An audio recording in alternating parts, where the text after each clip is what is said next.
Nothing makes you lose more credibility in the workplace than over-promising and under-delivering, okay? So you might wonder, why do a lot of employees do that?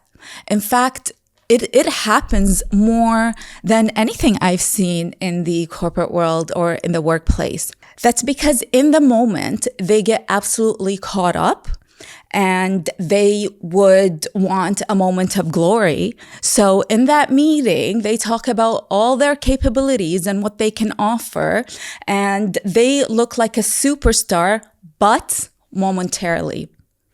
And then when it comes to delivery, well, they missed the deadline, or they realize they don't have enough resources. They realize that, they can't implement it, or whatever the reason is. When you do that, you lose all respect and credibility. You lose trust. So before you begin to overpromise, before you have a moment where you feel like you want to glorify yourself, take a moment and think, is this possible? Maybe I should go and do some research on it before I make these promises.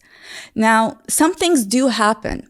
So when you do promise and for one reason or another, huge circumstances get in the way, well, you know what? Perhaps you can communicate that, okay? So instead of waiting for your stakeholders to contact you and say, hey, what's happening with that project? Let them know in advance. Use communication to your advantage. Act professional. A lot of the times, yes, people are disappointed when you do miss a deadline. It becomes more disappointing when it becomes a habit, but it becomes even more disappointing when you don't handle it well. So in case you feel like you're about to miss a deadline, be proactive and go and communicate that in advance. Explain your reasons and explain to them when you will be able to deliver, and keep that promise.